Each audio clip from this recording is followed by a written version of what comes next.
Okay, after mo buksan yung floor plan mo, ang una mong gagawin is check mo muna yung mga lengths mo ng mga walls tapos columns. Make sure mo lang na naka-standard siya na yung gusto ni sir na 150 for walls. Check natin using the distance na tool. Ang shortcut nun is DIST. Kung measure ko siya, 150 na yung wall ko. Yung columns naman, check ko rin, DIST. Pinindot ko na lang enter para i-repeat lang yung previous command which is distance. 300 na yung wall ko, so okay na yun. After nun, ang gagawin ko is gagawa na ako mga layers para set yung mga iba-ibang color. Pupunta ako sa layer properties tapos pipindutin ko tong icon na may yellow na parang star para gumawa ng bagong layer. Ang una kong layer na gagawin is walls. Ang isiset ko na color dito is red. Yun lang.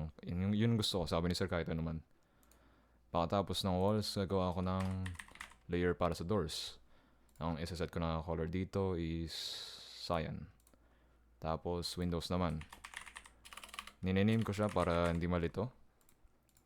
Tapos sa color ng windows, ang isiset ko is green. Okay, exit ko na yun. So, ang unang gagawin ko is select ko muna lahat.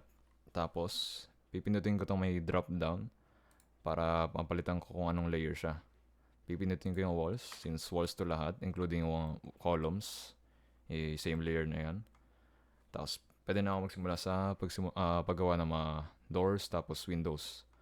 Una kong gagawin, sa akin lang to, ang guna kong gagawin is yung garage door ko.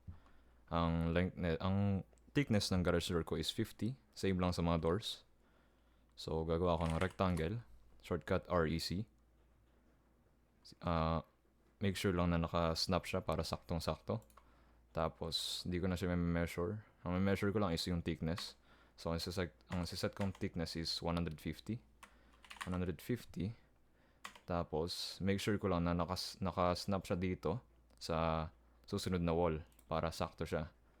Hindi yung sumobra. After nyan, pwede ko siya iset na ibang layer, yung pang doors na. Tapos pwede na ako magsimula doon sa ibang mga doors pa. Ang width ng doorway ko is 900 mm. Standard na yan. So, ang door frame ko, each door frame, yung left tas right, is ang thickness niya is around 50. Tapos yung thickness din ng door mismo is 50. So, gagawa ko ulit rectangle. Make sure nakaset kong layer is doors para hindi ko napalitan mamaya. Ang thickness nito is 150. Same sa wall. Same sa wall. Tapos, 50. Tapos yan. Kailangan ko rin gumawa ng isa pang door frame sa kabila. So, copy ako na lang. CO. Ang copyin kong base point is itong corner para sumakto siya doon sa right side upper corner ng kabilang wall. Tapos escape para magawa ko na yung door. So, same command, rectangle, gagawa ko ng door. Pipiliin ko base point o first corner point is yung left bottom corner nung unang door frame na ginawa ko. Ayan. Tapos, ang magiging measurements ko nito is, since 900 yung doorway ko, minus 50 yung dalawang door frame, edi yung natira is 800. So, 800 ang width ng door ko. Tapos, yung thickness ng door ko is around 50 rin. So, yan. Tapos, gagawin ko na yung parang opening, yung arc. Ang pipiliin ko na command para sa arc is yung start and tapos angle.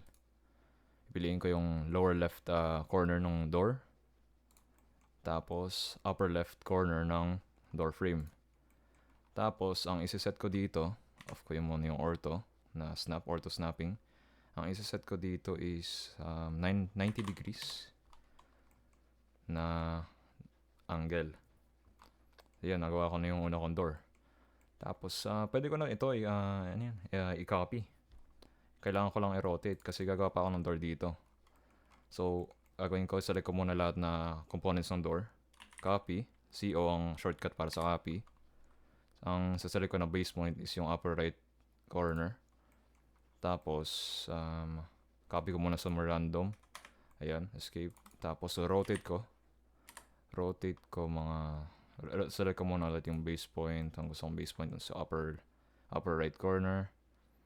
Rotation angle, mga rotation angle ko, sa tingin ko mga 90 degrees. Pwede ko 90 degrees, so yun tama.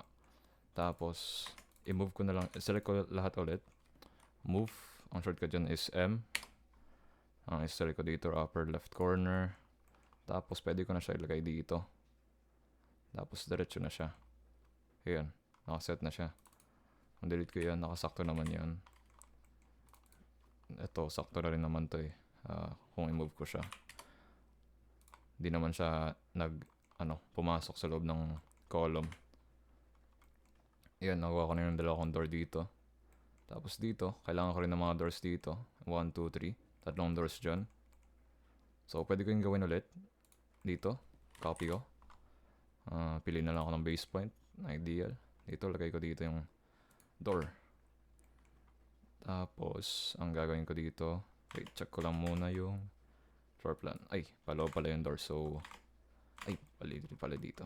Sorry, nagkamali ako. Kaya, ang gagawin ko na lang is rotate ko. Rotate. Ay, hindi, opposite pala siya. So, ang gagawin ko na lang is, imbis na mag-rotate, i-move ko to. Specify base point. Select ko yung upper right corner dyan. Tapos delete ko yung arc ko. Redo ko na lang yung arc ko. Arc ulit. ARC. Tapos, basta nakaselect na yung start, end, tas angle. Select ko yung yan. Tapos yan. Yung dalawang corner. Ang isiset ko na angle dito is negative 90 degrees para opposite siya. Ayun. Opposite direction na siya. Ayun. So, meron na ako dyan door. Dito naman, paloob siya. So, ito sa tingin ko, pwede ko na lang ito i-copy. Delete ko muna to. Copy. Lagay ko muna dito. Tapos, pwede ko to i-rotate. Ay, hindi. Okay, hindi yun pwede. Ito ang copy ko. Copy. Base point. Itong base point ko. Rotate ko by mga baka negative 90. Ayun, sakto, tama. Tapos, ay hindi. Negative 180 pala dapat. Kasi opposite yung direction na tiga-face niya. So, rotate, specify base point, mga negative 180. Yan na. Tapos, move ko na lang to. Select ko lahat. Corner, para mag-snap siya sa corner. Yan. Yan, sakto na yan. Yan. Nakasunod sa plano. Tapos, pwede ko ito i-copy. Same lang yung parang opening niya. Pwede ko ito i-copy. Itong buong door setup. Copy. Nalagay ko muna dito para i-rotate ko. Rotate. Specify base point. Mga negative 90. Yan. Tapos, move ko na lang. Specify base point, left side corner ng door frame. Para dito sa right side corner ng wall. Yan, sakto na yan. Tapos, dito naman sa kabila is paloob rin. Pero, ang direction ng pag-open niya is opposite dito. Gagawin ko dyan is, pwede ko ito kopya. CO, ayun. Select ko yung buong door setup. CO. Base point ko. Yan. Rotate ko siya mga 180 degrees. After ko iset yung base point, 180 degrees. Tapos yan, select ko, move ko siya. Corner to corner. Yan. Sakto na siya.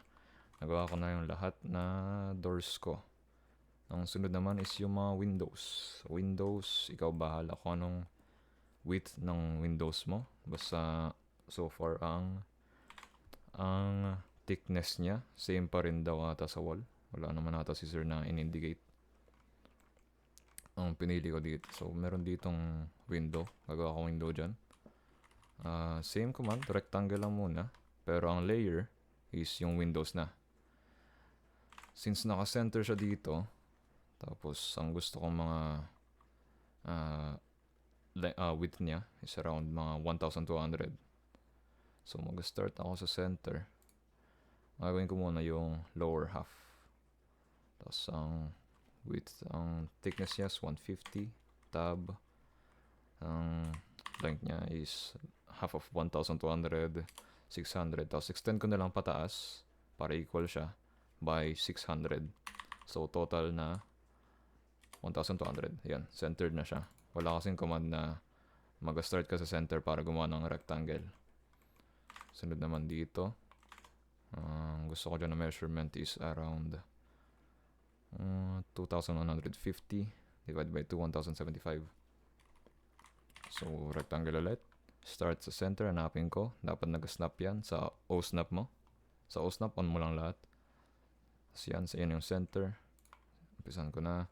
150 thickness, tapos 1,075, half of 2,150. Tapos, increase ko na lang yung length by 1,075 ulit. So, same siya sa both sides. Nabali ako. Nagkaroon ng angle. So, redo ko yun. Nagkaroon ng angle. Kasi di ako naka-orthographic. Dapat orthographic para walang angle. So, ang dadagdag ko dito is 1,075. So, yun. Okay na. Ang pinili ko pala 2,150 para same yung distance niya from the column. Check ko yung distance niya from column. 250 dito. Distance ulit. Dito 250 din. Dito naman, last, nakadikit lang siya sa column. Tapos, ang gusto kong length dito, mga around, mga width is around 1,000 millimeters. So, gawa ko ulit rectangle. Start na ako dito since nakadikit naman siya sa column. 150 thickness, 1,000 na width. Yan. Okay na yan. Okay na yung windows ko sa right side. Dito naman may elevated window sa CR. So centered siya. Centered siya sa wall ng CR. So gagawin ko ulit yung ginawa ko kanina. Rectangle. Hanapin ko yung center. Gusto kong measurement niyan is mga 350 divided by 2, 175. So 175 na width, tapos 150 thickness. Tapos extend ko na lang doon sa other side, mga 175 din, para total 350. Yan, small window lang yan small elevated window lang yan. Tapos niyan is yung windows naman sa second floor ko. Okay. May window dito. Okay. Start ako dito sa bottom windows. Ang gusto kong distance dito mga 400 distance. So maglalagay ako ng isang temporary na rectangle.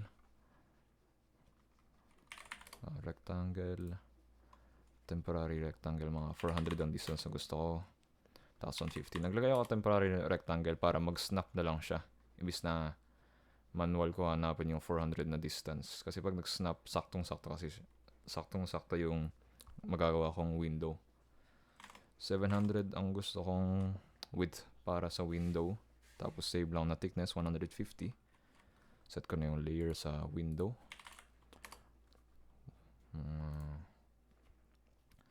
700. Tapos tab, 150. Yan.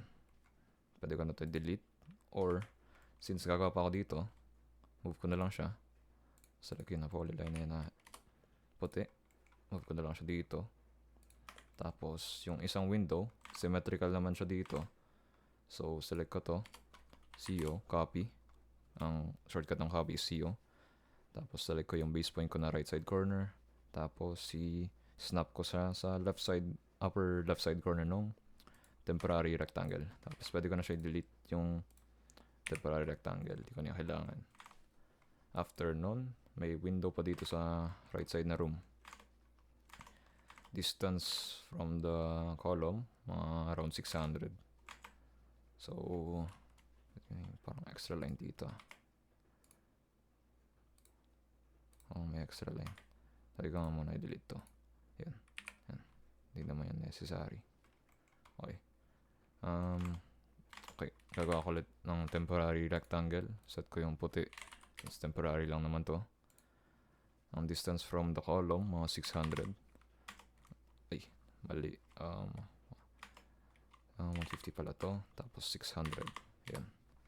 Tapos pwede ko na gawin yung window.